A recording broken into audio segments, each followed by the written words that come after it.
All right, hello everyone, and welcome to the 411 Ground and Pound MMA podcast. We are your weekly look into the wide, wacky, wonderful world of mixed martial arts. Thank you all very, very much for listening. As always, my name is Robert Winfree, and I am your host. On the agenda this evening, nice to have a Saturday off, wasn't it? Um, can't pretend I did anything all that useful with my free Saturday, but you know, I'm not going to complain about taking one here and there. So, on the agenda this evening, again, we'll preview UFC on ESPN 46. They are back at the Apex with another one of those Apex cards. So, we'll preview that, such as it exists. Then we have some news. We got some financial news from the UFC, so for those of you who are interested in some of that, we'll be talking a little bit about that. A bit of stuff from the world of boxing, and once again, Dana White picking a fight with one of his fighters. Who knew, right? So that's what we've got. Anything else on the preamble? Oh yeah, if you could like, comment, subscribe, depending on your podcast platform of choice, whatever's applicable. Star rating, written review, again, whatever. That all helps a great deal. If you've done any and all of that, sharing on your social media platform of choice, knock yourselves out. Please do tell people about it. If you would like to follow me on Twitter, I don't do this very often, but what the heck. I am at Winfree MMA. That's my last name, Winfree MMA. You can follow me if you're so inclined. I promise not to fill your feed with porn or politics. I don't know. Can I? Okay. Nothing that, very little. Can't say nothing. Very little that I retweet or engage with on Twitter is political. You might feel differently about some of the stuff I monkey around with, so I leave that up to your discretion. To the best of my knowledge, I don't engage in anything that's overtly political. I don't spew it out. I have my thoughts, so do you. I tend not to spew them onto Twitter. So, again, for whatever it's worth.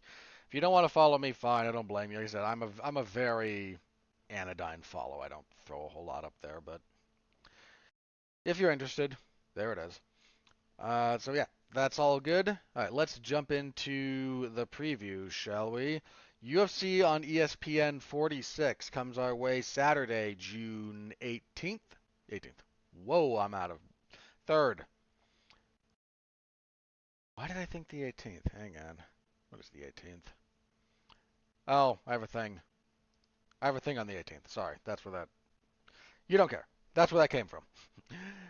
June 3rd. Main event for the featherweight title. This was originally, what were they looking at for the original main event? Um, yeah, okay, this one had a journey.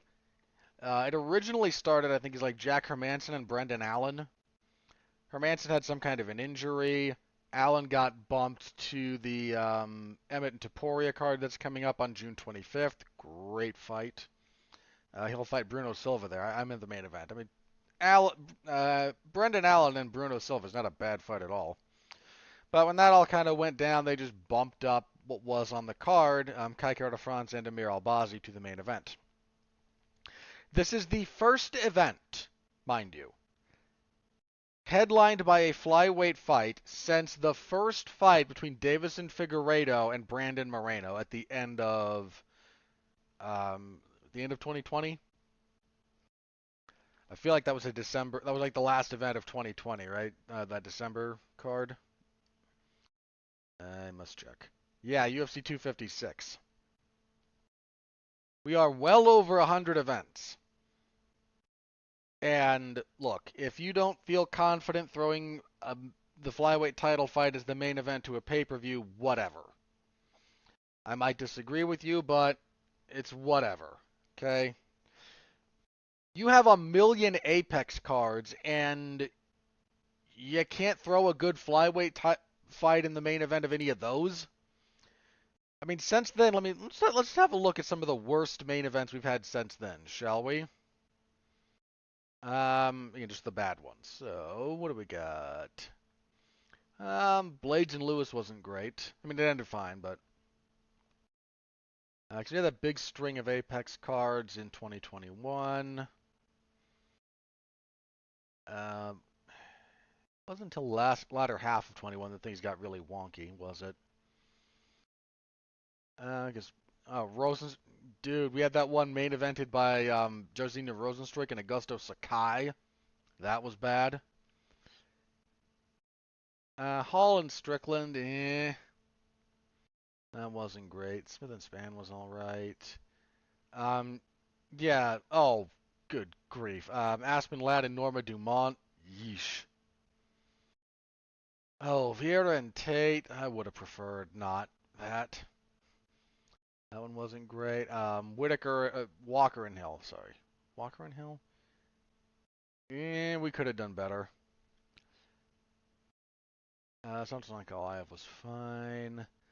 Lemos versus Andrade. We couldn't have thrown a. We had those two. We couldn't have found a good flyweight fight there. Holm versus Vieira. Good grief. And I'm only looking at main events here. I'm not looking at whole cards. Um.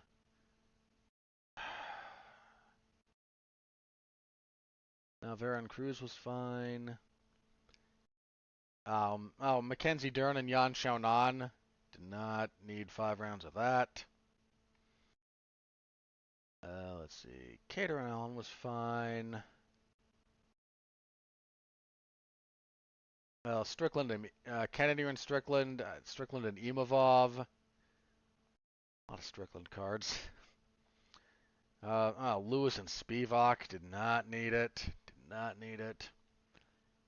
Andrade and Blanchfield came together short notice. I can't get too mad at that one. There have been plenty.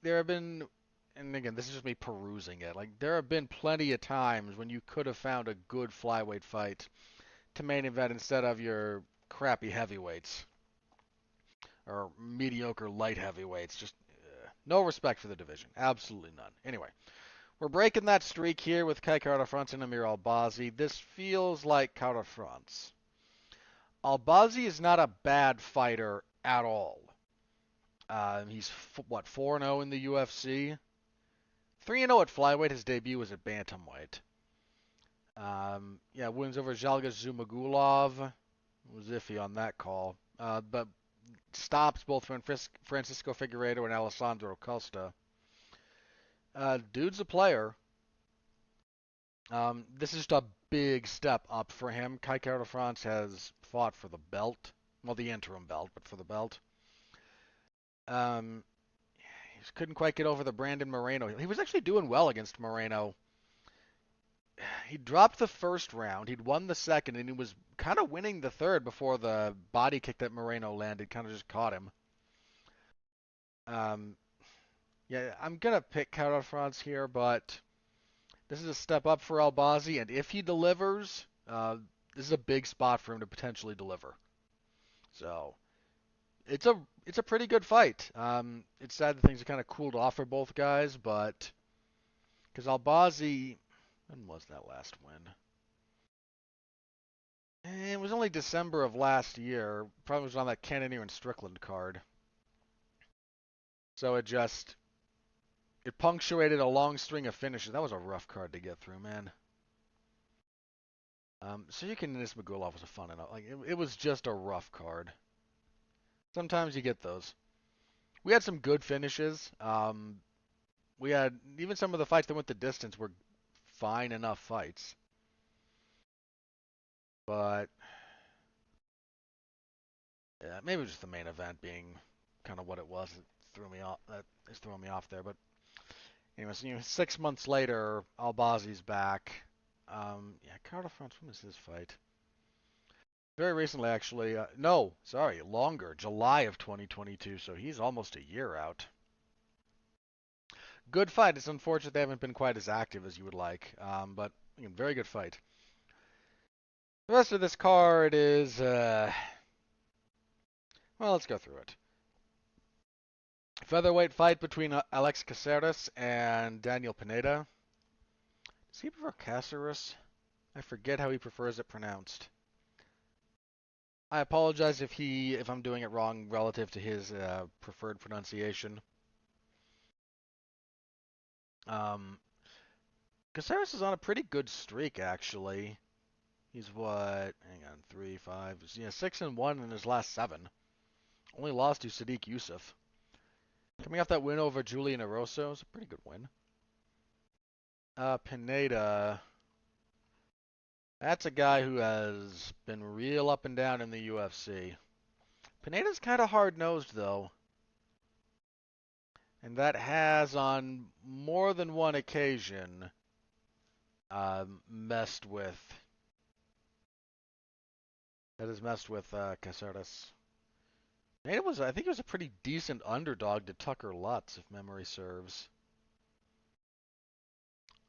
Yeah, I'm going to pick Pineda. I kind of feel bad not picking Caceres here. I don't pick him very often, and he wins a good chunk, so, you know. For whatever that's worth. I'm going to lean towards Pineda there. He is, in some respects, the kind of fighter that has given Caceres problems. That said, if Caceres he could keep this at distance and just kind of outstrike, outsnipe Pineda, and just, that's very possible. So, it's a close fight. I lean towards Pineda, but close fight. Lightweight, Jim Miller! Woo! We love Jim Miller here. And you should too. He's fighting Jared Gordon. Good little fight here. Um, Miller lost to Alexander Hernandez his last time out. Kind of unfortunate. I thought he fought pretty well, though.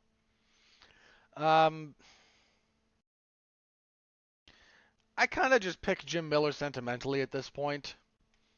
I'm aware that it's not always the smart pick, but I don't care. I think Jim Miller's stated goal at this point is to just still be in the UFC for UFC 300 and to fight on that card because he was on UFC 100 and UFC 200. So being the only guy to be on all three, because he and Brock Lesnar actually were both on 100 and 200. If he can be the only guy to be on all three of the Centennial cards,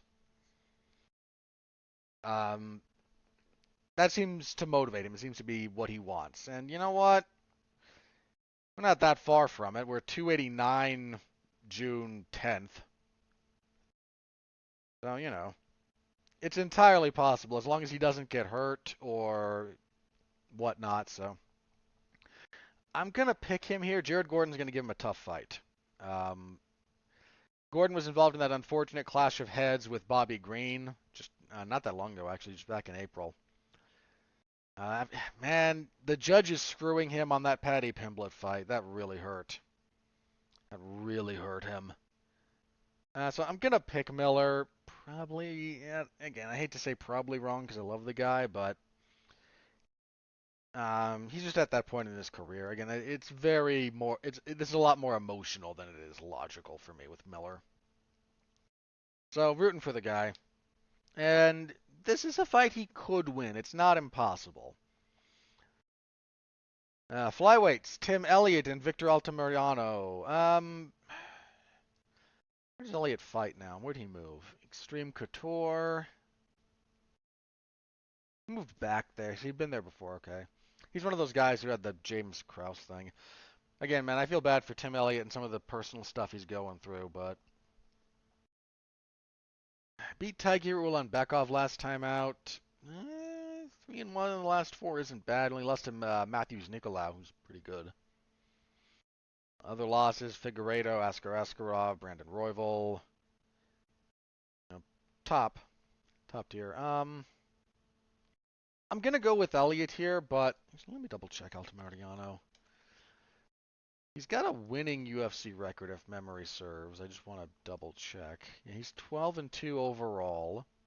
2-1 in the UFC. He lost to Carlos Hernandez.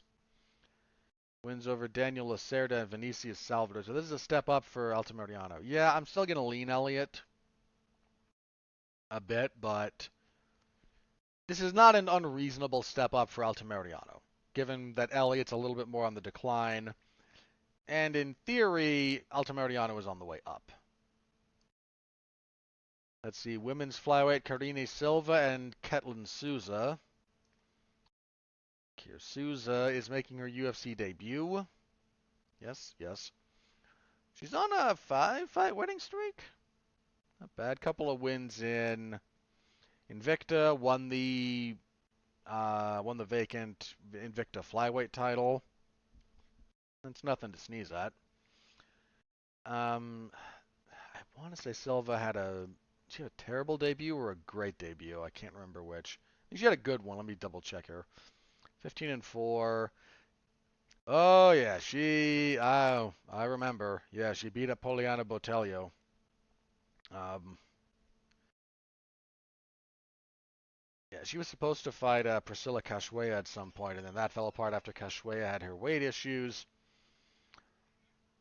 Fairly easy pick for Silva here. Might be wrong. Gonna throw that out there. Might be wrong. Souza doesn't look like someone to play with, but Silva looked really darn good in her debut. Wow, they buried this fight. Jamie Malarkey and Guram Kutateladze. That's a good fight. Maybe they just want to kick off the main card with a hot opener.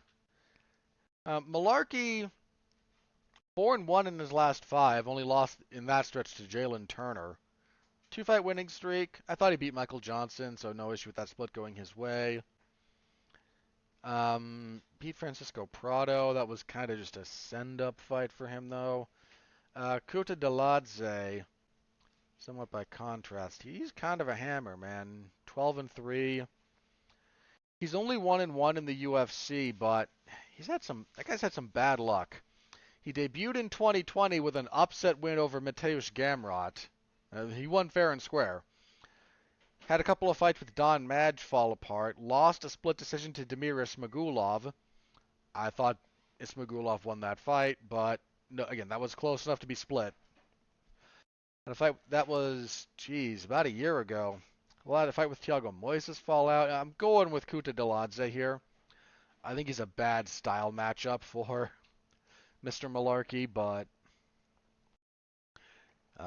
hopefully Kutateladze can get a little bit more consistent. He's got a lot of ability. Now that's the main card. As for the prelims, welterweight Abubakar Nurmagomedov and Elizeu Zaleski dos Santos. Nurmagomedov, that guy's been up and down a little bit.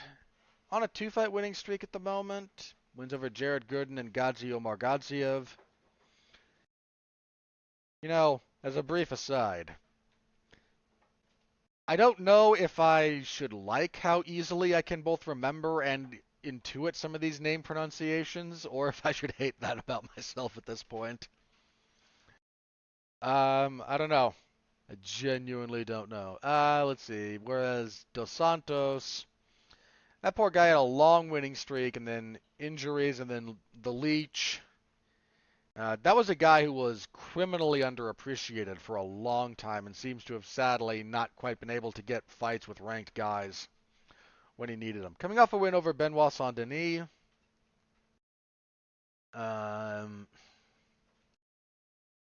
36. I think this is Dos Santos. This is a step up for Nurmagomedov. Again, he's done some pretty good work thus far in the UFC. Kind of, I hate to say fluke, with that weird loss to David Zavada. He is stepping up here. He is stepping up here in a big way in terms of his level of opposition. Because again, Zaleski dos Santos was a top shelf welterweight for a period of time. I think I am going to lean towards Zaleski, but he might be on the wrong side of things. The wrong trajectory is a very real thing for him. Bantamweights, John Castaneda versus Mateus Mendonça. Castaneda lost his last fight. He is, what, 2-2 in the UFC? Yeah, 2-2. Daniel Santos knocked him out. Ooh, it was October of last year. That was a gnarly knockout. Stopped Miles Johns and Eddie Wineland before that, though, and then his other loss was his debut against Nathaniel Wood. That's a tough draw for your debut. Mendonça has fought in the UFC before. Did this change? I'm looking at two different cards. Yeah, apparently Mendonça withdrew. That listing hasn't been updated. This one has. He's now taking on a debuting fighter from, is that Indonesia? No, Tajikistan. Why did I think that was the Indonesian flag? Hang on. Yeah, that was just way wrong on my part. So this would be, excuse me, Muin Ghafarov. Wait, he's fought in the UFC before, right? Wasn't he the first Tajikistan fighter in the UFC? No, different guy was the first one. This gentleman lost on the Contender Series. He's won 2 in a row since. Oh, I know why I know this guy. Oh, he had a pretty good. He lost to John Lineker in one championship, but it was actually a pretty good fight. Um, yeah. There were some of his one fights I caught. That's why I know him. Okay. Um, he's not the first Tajik guy in the UFC. Am I confusing him with a Turkmenistani fighter? I'm gonna double check that at some point in the future. Y'all don't care about that. If this was the original opponent, I actually might have favored Mendonça because that he lost to Javid Basharat. That was his first ever loss. That guy's kind of a hammer. I don't know. Then again, man, Mendonça coming to the UFC with less than 10, like his 10th fight was the Javid Basharat fight in his UFC debut. When was that? January of this year. Actually, I might have gone Castaneda either way now that I looked through Mendonça's record. Yeah, I have no problem picking Castaneda here against a replacement fighter. Might be wrong.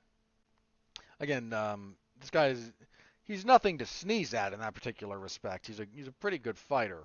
He had a very good run through one, but I don't mind picking Castaneda here. Heavyweights. Andrei Arlovsky still drawing $250,000 just a show. He doesn't have a show and win split. He has a flat fee. He fights Dante Almays. I've joked in the past about not being able to pick Arlovsky, but Arlovsky just had a 4-fight winning streak busted by Marcos Rogerio de Lima. Mays, on the other hand, man, like he gets after it, but yeah, I'm picking Andrei Arlovsky to win a fight in the UFC in the year of our Lord 2023. What is reality? Reality is heavyweight, and that's just kind of the way that goes, I guess. Strawweight, Elise Reed and Jin Frey. I think this is Reed. Reed's been up and down in the UFC, going 2 and 3. Whoever lost this? Sajara Eubanks. That was at flyweight. She took on short notice to get into the UFC. At strawweight, she's 2 and 2. Beat Corey McKenna. That was fair. Lost to Sam Hughes. Rough stoppage. Beat Melissa Martinez. Lost to Loma Lukbunmi, who grappling is still a big. Oh, and Fry's not a bad grappler. Fry's on the wrong side of a lot of things, though, man. She's 2 and 4 in the UFC. On her second 2-fight losing streak, Poliana Viana stopped her in her last fight. She's 38. I'm going to pick Reed, and I'm prepared to feel very stupid if Fry just wrestles her to death. If she does, then so be it. I will feel stupid, and I will cross Reed off of my list of people I reliably pick until information changes. Bantamweights, Daniel Santos and Johnny Munoz Jr. That's not a bad fight. Let's see here. Santos, 1-1 in the UFC, beat Julio Arce, lost to Julio Arce, excuse me, and then beat John Castaneda. Johnny Munoz Jr. He's 12 and 2. He's been up and down in the UFC. Yeah, 2 and 2. Looked pretty good in his last couple of fights. I know he lost the Tony Gravely fight, but he actually looked okay before the loss. The Jamie Simmons win was good. The Ludovic Cholinon win was good. This is tough. I think I'm going to lean towards Munoz. just a bit. That's a close fight, though. It's a very close fight. Let's see. We have Luan Lacerda and Damon Blackshear, also at bantamweight. Lacerda, 12-2. Lost his UFC debut to Cody Stamann. That snapped a long winning streak, actually. Was that 10 fights? I think it was. Long winning streak. So he needs to bounce back here. Blackshear's been real up and down in the UFC, hasn't he? Or is he like only down? 0-1-1. Fought to a draw with Yusuf Zalal and then lost to Farid Basharat. Huh. We're at the point in the card where it's kind of like flip a coin, who knows. Wow.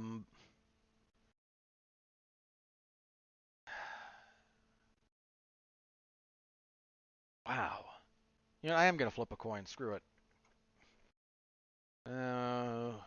Heads. Lacerda. Tails. Blackshear. Heads. I'll pick Lacerda. Again, like, you could go either way on that very, very easily. And kicking everything off, we have light heavyweights because, of course we do. Felipe Lins and Maxime Grishin. Lins looked rejuvenated, coming back down to light heavyweight for the first time in a long time.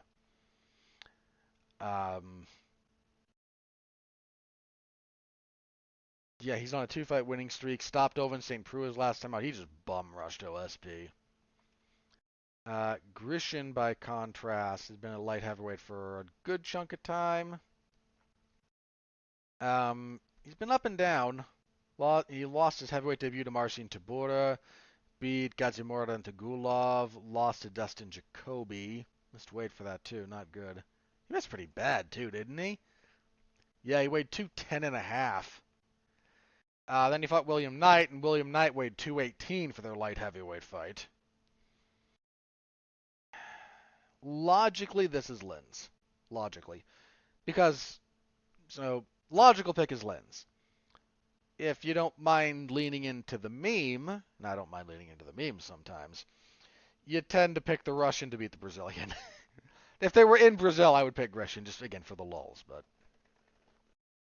it's mid-level light. Again, Lins, I'm curious to see what he does at light heavyweight. He's looked pretty darn good, but it's light heavyweight. It's not exactly a good division, so.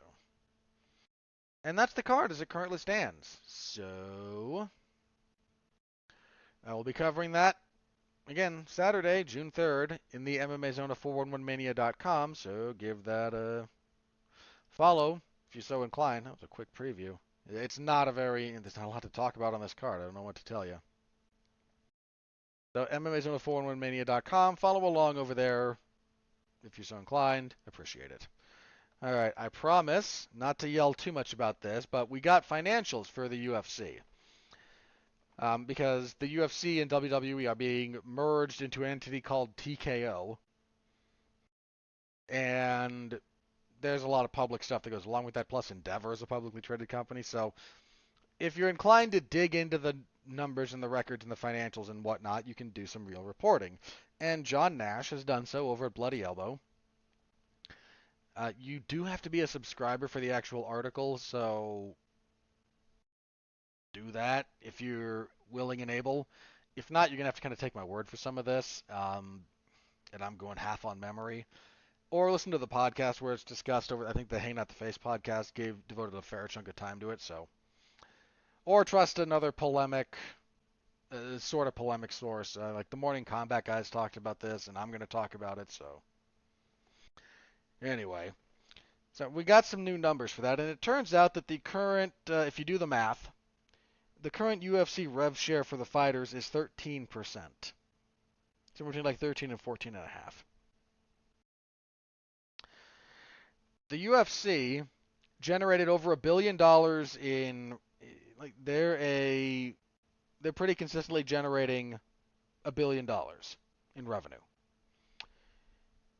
And I think it was for the year, was it 2022, that they, in profit, pulled down 400, like right around 400 million. I think they were under it, but 300, like close to it. It was 300 and a lot of change.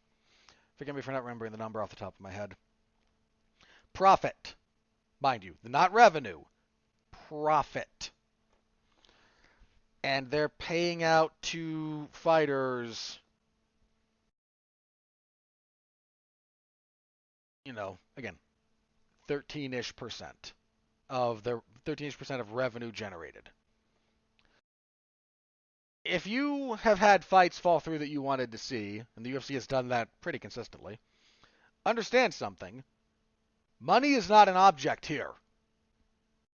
Now, some of this is the UFC has to be this ridiculously profitable to help Endeavor pay off their debt load, which they just took on a little bit more to buy the WWE and then merge them together, yada, yada, yada. But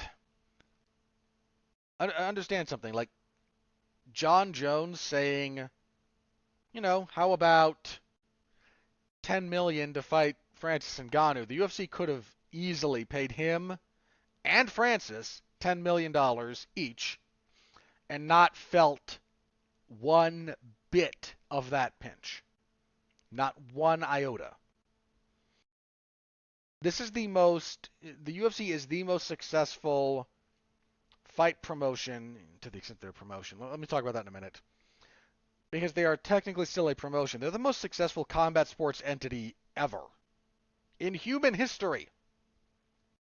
This is it. It's them. They're generating over $1 billion in revenue. In the next couple of years, they're probably going to have $500 million in profit. $500 million in profit is in their immediate future. And you've still got fighters fighting for 10 and 10. And you've got guys like, it was Temba Gorimbo saying, like, yeah, I was broke. I was broke, living at the gym, and Colby Covington was buying my meals. That's shameful. Okay? That is straight up shameful for a business entity pulling in almost around $400 million in profit to have fighters on their roster doing with those stories. It is shameful. There is no other word for it. And also, look, it's easy to stick up for the fighters at the low end because it's ridiculous. John Jones and Francis Ngannou, those guys, the guys at the top of the card, they're more underpaid than the guys at the bottom of the card. That's not a popular opinion because it's not popular to say no. The highest paid guys are actually underpaid. But mathematically, they are. They are more underpaid than the guy at the bottom of the card. Guy at the bottom of the card needs it more and feels it more, and it's easier to get outraged over. It's harder to get outraged over John Jones saying, because he's openly saying, yeah, when it was all said and done, somewhere around like 5 to 8 million a fight. Now that's still like gross, not net. But it's hard to get outraged for that guy. And I mean, John might not be a great example because he's a personality that you may not care for. I mean, ditto Connor, but Connor's underpaid. He is. But the guys at the top of the card, they're underpaid. More so than the guys at the bottom. The guys at the bottom are just bad PR, terrible human interest stories, and just a horrible, horrible, horrible reflection of the business practices. The guys at the top are losing out. So those guys at the bottom, like, okay, my opinion, the entire show and win split should be done away with. I've proposed this before. Like, I know the UFC won't do this, and I don't have these specific numbers to say, but my hunch would be take your minimum to fight in the UFC. Your minimum is $23,000. That's still not great. But if you're doing what the UFC is doing, which is throwing crap at the wall and seeing what sticks, more on that in a minute, then you can't be. I can understand the hesitance at throwing around a $30,000 to $50,000 contract for everybody in entry level position. Okay, fair enough. You start at 23, you win, that bumps up to 25, you win again, it bumps up to 28. By the time you win 3, you should be making $30-ish thousand to fight in the UFC, my opinion. So that's the graduated scale I'd start with. No show and win. So we're kind of taking that's a basic quality of life thing, right? So we're doing away with the show and win split in the following sense. We cut that. We bump so that's entry, guys. If you want to take everybody else, cut show and win, take everybody's show purse, bump it by, so again, it would be doubled. So if you don't want to just straight up double it to pay everybody everything flat, give them, call it 65%, a 65% bump, right? And then any finish nets any finish, and you get, call it 50, another 50%. You can still have your post-fight bonus. You can still have the discretionary bonuses. But if you want to incentivize action and finishes, having these guys fight over it and then go, well, dang, I didn't get the bonus.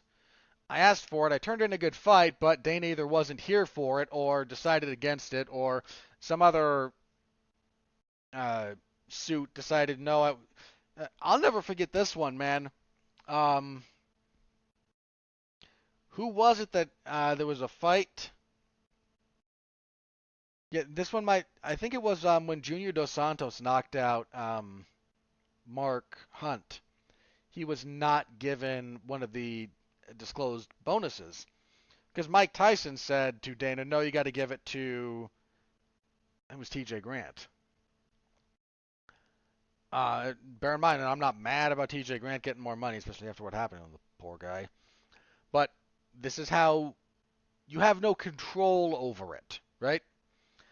And if your fighters, especially the lower end guys, you are desperately trying to have some measure of control. Well, congratulations, if you want to incentivize just winning, this is how you do it. You threaten to cut their paycheck in half if they lose, and you provide no actual structure for how your bonuses are handed out. It's just the whim of Dana White or whoever's there, right? So let's put the structure in place to incentivize the behavior you want in a consistent manner.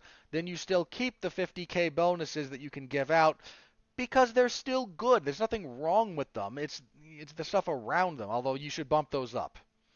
Like those should be like $75,000 at this point instead of 50. Again, just my opinion. And you're then going to incentivize more action and more finishes because they still want it. The UFC's, sorry, that would be a whole other thing to get into. The entire keep them hungry mentality is backwards. It is backwards because there are other ways to provide the appropriate incentives. Canelo Alvarez does not need to be kept hungry. He goes out there and he fights for a lot of money. Now the NBA basketball players, look at all the guaranteed money that those guys have. So why shouldn't they just be tanking games because it's easier? And there's some similar stuff with the UFC, but you know what? I'm going to talk about this. So hang on, before I talk about that. So the UFC is, again, paying out I've said for a long time, UFC admitted in public, we want to keep it around 20%, under 20. And they were talking about, it's probably around 18 on average. I said for a long time, no. It's probably 15 because you look at some of the stuff they include in quote-unquote fighter compensation. They include USADA in that. They pay USADA, this number came out. What was it? I can't remember if it was 2 or 7. They pay USADA either $2 or $7 million a year. Because each individual test costs X amount. So if one, they have to pay them to be on retainer. Then they have to pay for the process.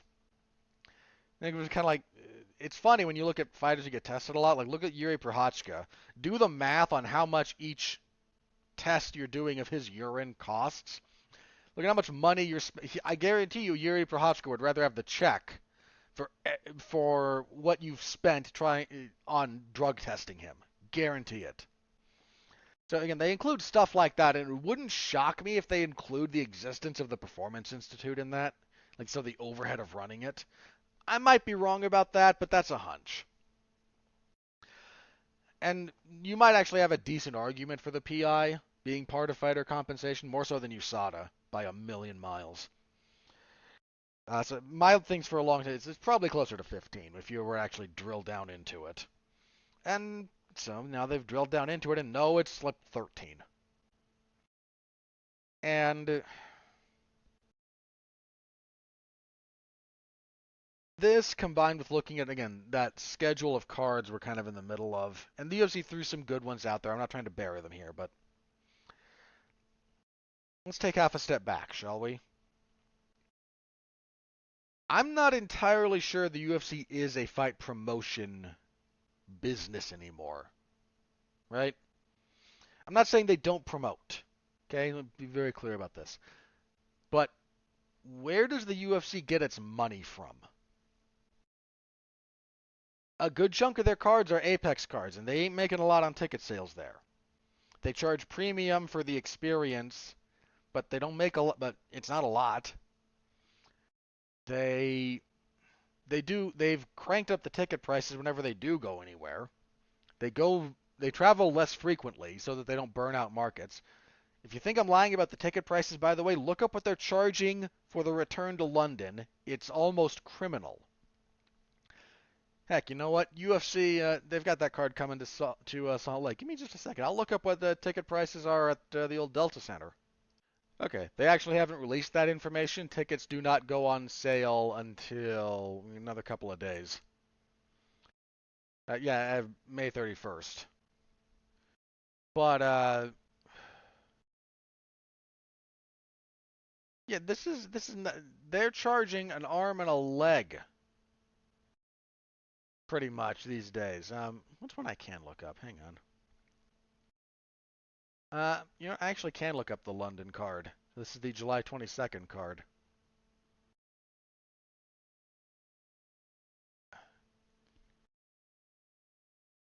So lowest prices are £200. That's like nosebleeds. We want to get closer. We're going up, we're going up, we're going up. But we're still upper deck here I'm looking at. Hang on. Let's get off the upper deck.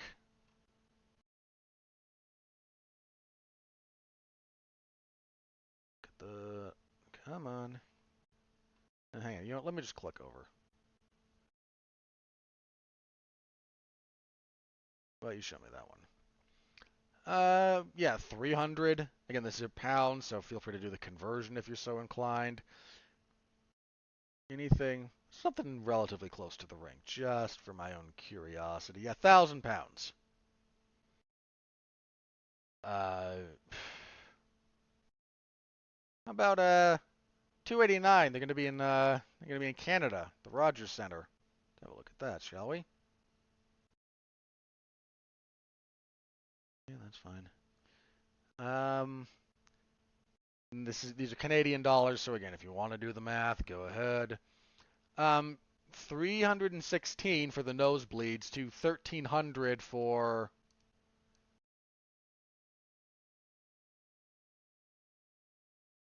anything floor. Anything floor is going to cost you at least 1,000.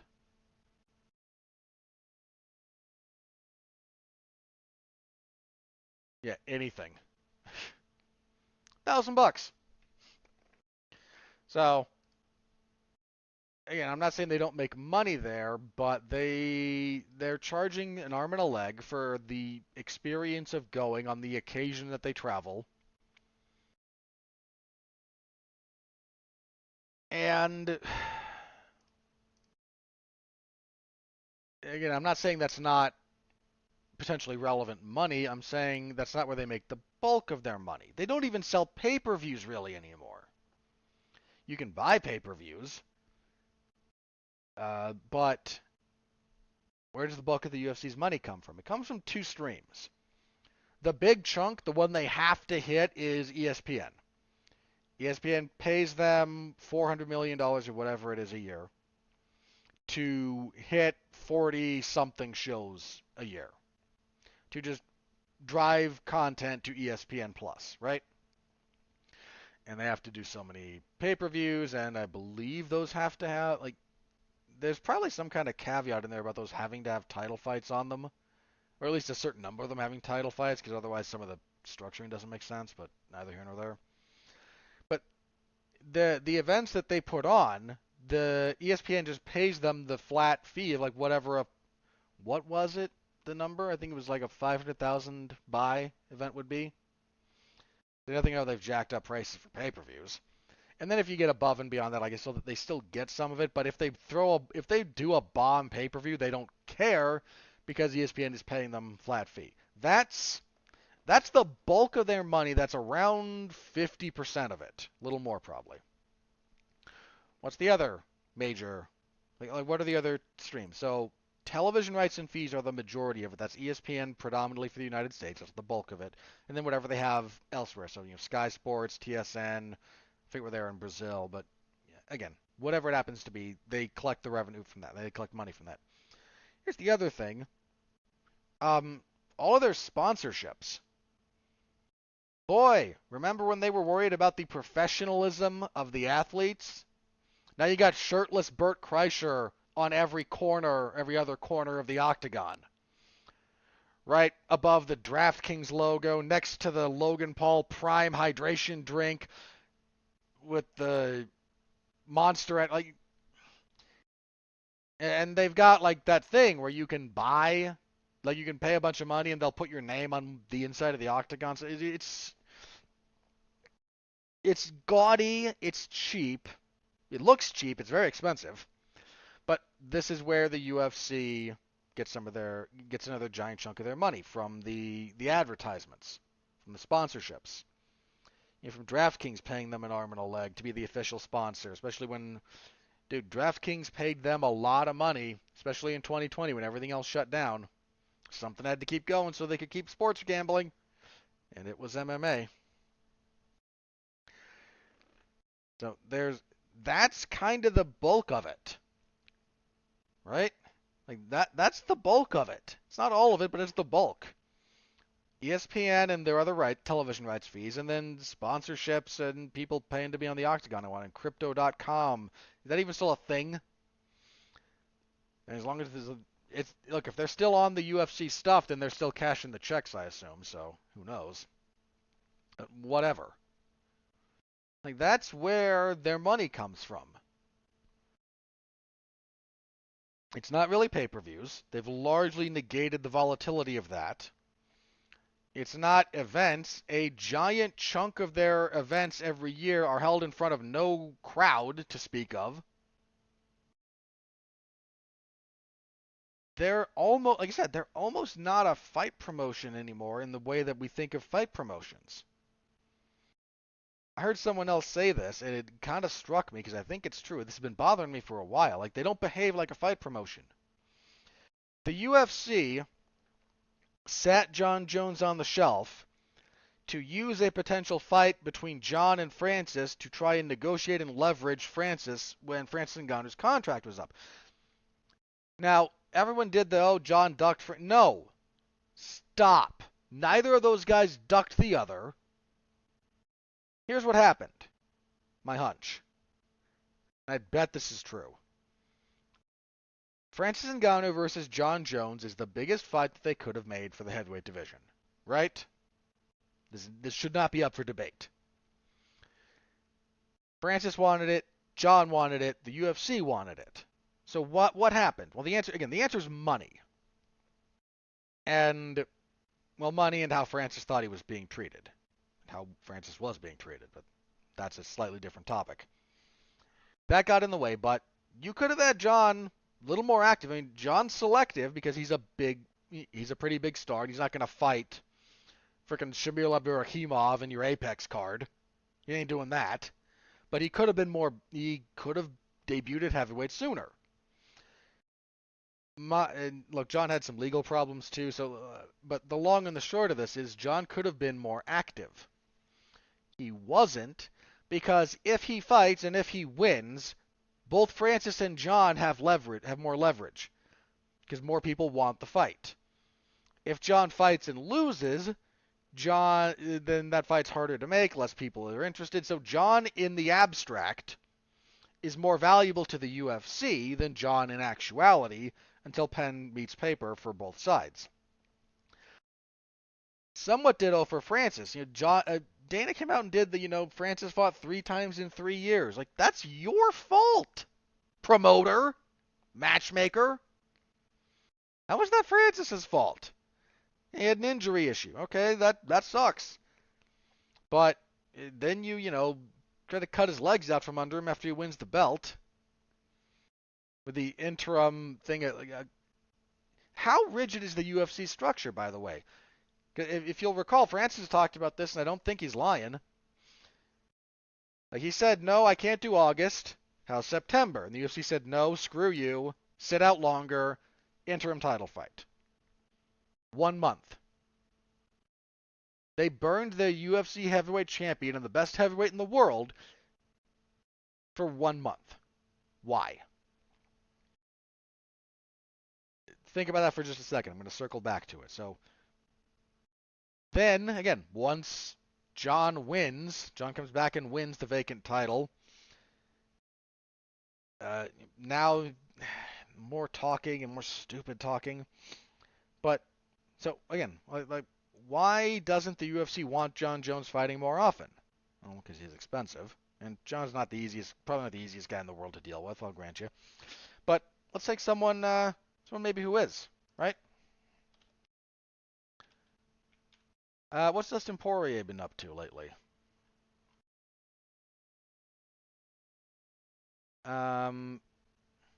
Yeah. Okay, so Poirier fought 3 times in 2021. Only fought once in 2022. That was November. He missed almost a whole year from losing to Charles Oliveira in December of 21 to fighting Chandler November of 22. And he's not fighting again until again, the upcoming fight. So why isn't this guy, one of your bigger stars, fighting more often? Because he's expensive, and paying him to fight more regularly means paying him more money. And again, I'm sure, fighting's hard, training's hard. I'm not pretending this is easy. Okay, please don't misunderstand me. But how about Conor? Again, horrible injury. I get it. But you don't even have his fight with Michael Chandler signed. Okay, tell you what, let's take somebody else, someone on the come up who maybe should be fighting more often. What's Khamzat Chimaev up to? We only recently got that announced. They're looking at him versus Kamaru Usman, which is a solid fight. But how long has that guy been sitting out? The UFC will take these fighters who have a degree of notoriety, and they will sit them on the shelf. And there's a couple of reasons for it, I think. One is, again, these guys aren't cheap, and the UFC is a frugal organization when it comes to their spending. That's pretty well documented at this point. 2, the UFC hates giving up leverage. This is what happens when you have as much power as the UFC does. They're basically a monopoly.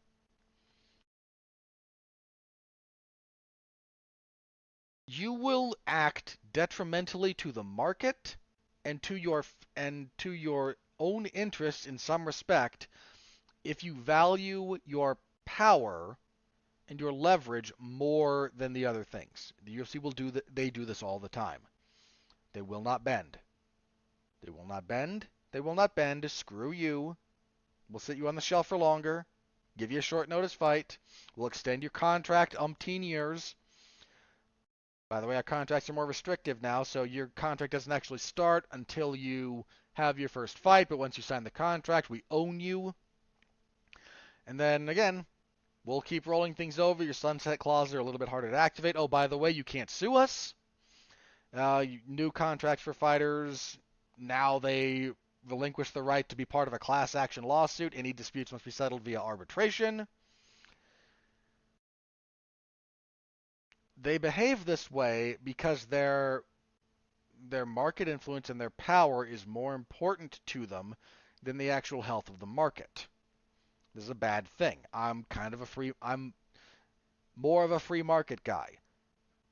Being a free market guy doesn't mean no oversight or intervention. It means very, very little. Because if you do no oversight or intervention, you do wind up with monopolies. So, again, finding that balance, you can have a debate. Again, but more free market capitalist, generally speaking, me. But that doesn't mean there is no room for law and oversight in the market. That's not what that means at all. If you're a more extreme free market guy, it can be, but I'm just not that extreme about it. And that's kind of where we are now. The UFC will take substandard action to preserve their market position over and over and over again to the detriment of primarily fighters. Occasionally fans, if fans care enough. And that's just kind of what they do. So you'll get Sean Strickland fighting a dozen times a year. I mean, that's an exaggeration, but in main events for Apex cards, because that's where they make their money. Think about this. Again, you got all these events that are happening, some of them in smaller venues, some of them in front of no crowd whatsoever. Because what the UFC cares about is their ability to generate content for the streaming service for ESPN+. They're not really a fight promoter, they're a content provider. And if you understand the distinction there, a giant chunk of what the UFC does suddenly makes a lot more sense. Why do they have a bunch of these smaller guys fighting on crappy contracts rapidly? To fill up the schedule. Because the UFC has dates that they have to hit, has numbers that they have to hit. And if you don't accommodate them, they will take punitive action and find someone who will. Because the content is what matters. Not how good it is. They don't care. The UFC would rather have good content, I'm sure, but they don't actually care if it's bad. The check cleared. Their deal with ESPN does not say that the events they put on have to be of a certain quality. They have to put on 40 whatever events, 42, 45, something like that. Probably 42 would be my hunch. They have to do it. They'll pull homeless guys off the street as long as they're sanctioned by the Nevada State Athletic Commission in the Apex. They would do bum fights just for the content. Because that's what they have to do. They have to hit content minimums. That's what they do. More than anything else, that is what they do. So, anyone that costs more money, they're more careful with, especially if they're not traveling as much, they don't have to sell tickets. They're more careful with that. And no, they will not be leveraged because all they have to do is hit the date. And if you're on board with that, fine, we'll be cool until they use you up and spit you out. And if you're not, well, screw you, go somewhere else. And this is just the machine that we live in. And again, there's a lot of people who think about it the wrong way. They think about it like a fight promotion. It's not really a fight promotion. They think about it like a sports league. It's not a sports league. More than anything, this is a content-generating venture. That's what it is. They fill ESPN Plus with cheap, disposable hours. That's what they do. And yeah, that's kind of what they are. More than anything else. And they occasionally take up time with all other business ventures like Dana, dude, I forgot the Howler Head, which is like Dana White's vodka flavor, not vodka flavor, excuse me, like banana flavored, like banana whiskey, banana rum. I don't know. I don't drink. I don't care. But the Howler Head logo that you see, like that's Dana's booze company. Like the compensation for it being like what it paid, put air quotes around that, to be on the UFC the mat was a part ownership to like endeavor of Howler Head. And there's nothing. I don't think that's illegal. You'd have to be a bit more in tune with the nuance of business law to, but I don't think that's illegal. I don't think it's illegal to, as compensation, sell, uh, percentage ownership in another company. I might be wrong, but I don't think so. But hey, good to be Dana White's thing, or the UFC social media just be like, hey, power slaps of things. Oh, piss off. Not devoting any more time to talking about that abomination. But again, when you start thinking about the UFC as just a content mill, so much of what they do actually starts making sense. Whereas if you think about them as a fight promotion, a lot of what they do doesn't. We'll get to that when we talk about Aljamain Sterling in a second. I'll be brief. I talked about this for a while, so I'll try to be brief with the rest of the stuff we're going to talk about here. So let's move on. In the world of boxing, I'll be brief here. I promise for those of you who don't like boxing. We got announced that Errol Spence Jr. and Terence Bud Crawford is set. It's the same day as Dustin Poirier and Justin Gaethje 2, which hurts my heart. But if you're in the boxing know, like Spence and Crawford has been the fight that everyone's wanted for the last like 3 to 5 years. These two guys are great. They are among the very best in boxing, pound for pound. I can't wait. I genuinely can't wait. Looking forward to that fight. I am pumped. There's very little better in the combat sports world than when boxing gets its act together. Which it doesn't always do, but when it does, and when you get the right fights, boxing is special. And I'm not saying you have to watch it. I'm saying there's sometimes you should seriously consider it. All right. I mentioned this just a minute ago, so let's do this real fast. So Dana White got into a bit of a spat with Aljamain Sterling. So the UFC, when they announced all their fights, one of them that they announced was Aljamain Sterling and Sean O'Malley for the I forget the event, but for an upcoming event, right? Was it the Boston card, I think? Yeah. And Aljamain Sterling said, I agreed to this verbally, but I can't actually accept until I get another MRI. I'm dealing with some kind of injuries. Well, Dana White's response to this was predictably bad. Well, if you don't want to fight, then don't take the fight. We'll throw an interim title on there. Why? Why are you throwing an interim title on this? Dude, he just fought. Do you need every individual UFC champion to fight once a quarter? Is that what we're doing here? Because Brandon Moreno's still on the shelf. When's the last time Islam Makashev's been on the shelf for a while? Eh? Not a lot of movement on the John Jones front. We still don't know what's up with Jamal Hill. Israel Adesanya, we don't know. He just had the Pereira fight fairly recently, but he might not fight again this year. If he does, it'll only be one at the end, so he's fighting twice a year. Edwards, do we know his next fight? We know they want to do him in Covington. I don't think we have a full date for that yet, but that's what they want to do. We know Volkanovski. That's going to be... So, look, the point here is the UFC, again, they don't care about Aljamain Sterling. They care about hitting the content dates. And they want a title fight on that card.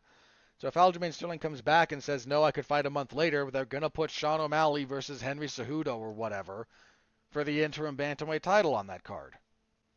And screw you for messing with our schedule, because our schedule is everything. That's just what they're going to do. And it's a little bit unreasonable. And here's the big thing about this. The UFC has lost, they've lost credibility. They just have. And that's not just Dana White. He's the forward face. So he's kind of the one I default to when I talk about this. But the UFC has, for so long, announced fights that are not signed that we've all stopped believing them. And so, again, when the UFC announced all those fights, anyone worth their salt looked to an independent source that checked with the relevant fighters and other representatives to say, confirm, yes, this fight's on. So when people reached out to Aljamain Sterling and he said, I've agreed verbally, but I haven't signed anything, now Dana's annoyed that he kind of looks bad. You announced Robert Whittaker and Paulo Costa for Australia and then pretended that was a thing for months. Well, Costa said, not signed, fake news. Literal fake news coming out of the UFC. I don't like using that phrase, but they were lying to you. Us. Dana White has lied on the record multiple times. He cannot be taken at his word. Full stop. That now extends to the entire UFC apparatus. You should have no faith in them when they announce things until you see it confirmed by other people. Other people that you know have reached out to the appropriate parties, or the fighters themselves confirm it. Because that happens. But the UFC's word means nothing. It means nothing anymore. And Aljamain Sterling, another example of that, and Dana White got pissy about it. And again, here's the other thing about this. I don't know what the UFC's problem is with Aljamain Sterling, but they seem to have an axe to grind.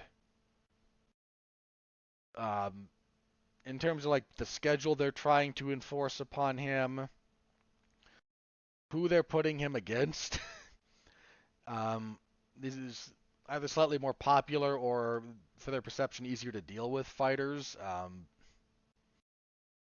don't know. He's just one of those guys, I guess, that the UFC's decided we don't really like you anymore, if we ever did. And they have those fighters, man. They just have those fighters. And if they're good enough, they become champions anyway and just kind of raise the middle finger, but we'll see. So that is a thing that we're dealing with now, so we'll wait and see. We're still waiting on Aljamain Sterling to confirm, and if he's healthy, he'll take the fight. If he's not, he won't. That's one of those weird fights because O'Malley is about as tall and long as Sterling, so some of Sterling's physical advantages that he relies on aren't quite there. But O'Malley's grappling is still a big question mark. Well, big question mark is kind of the wrong phrase. Against a guy who fights like Sterling does, that's a big liability. But O'Malley hits pretty hard. So that's one of those fights that I tend to think is, even if it goes back and forth, it's going to go dramatically back and forth. Like, that's not going to be a... If that's where one of them wants it, it's going to go their way pretty heavily.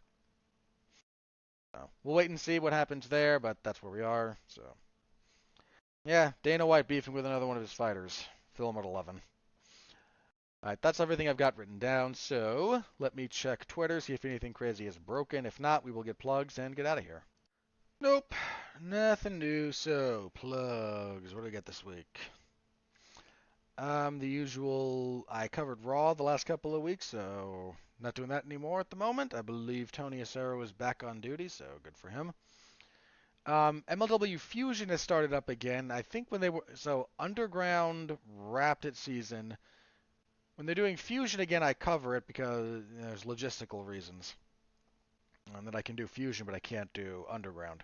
So if Fusion is back weekly, I'm covering that. So be on the lookout for that if you care about my professional wrestling takes. I cover WWE SmackDown on Thursdays. I actually, before recording this, did AEW's Double or Nothing pay-per-view. Any and all of that, my reports can be found in the Professional Wrestling Zone, 411mania.com if you're so inclined. In my other podcasting news this week on Damn You Hollywood, myself, Mark Radulich, and Alexis Hayna will be tackling the live-action Little Mermaid. Bleh. That's my preview of my review. Bleh. Last week, Mark and I talked about Fast X. Oy. What a boring headache that was. So if you want our thoughts on that, over on Damn You Hollywood is my movie review podcast. Pretty much every week, myself and Mark is kind of the standard, and then occasionally we have other people on talking movies and everything else. So give that a listen. We talk movies, we talk the money, and we talk the critics. Try to get the three pillars of the movie business there. So give that a listen if you're so inclined. I really appreciate it. With that out of the way, next week we will be back here. We will review UFC on ESPN 46, and we will preview UFC 289, headlined by Amanda Nunes and Irene Aldana. Also on that card, Charles Oliveira and Beneil Dariush. Good fight. What else on the main card? Ugh. There's a weak main card. Yeah, Oliveira and Dariush is the best fight on that card by a considerable margin. How are the prelims? Dvorak's not bad. Roundtree and Dawkins I could do without. Dowder I can do without. Imavov and Curtis isn't terrible. It's weak. It's a weak it's a weaker pay-per-view. Let's just call it like it is. Full preview next week, so see you back here for that. All right, that's it for me. Thank you very, very much as always. Appreciate all of you people. Stay safe out there. See you next week, and continue to be well, be safe, and behave.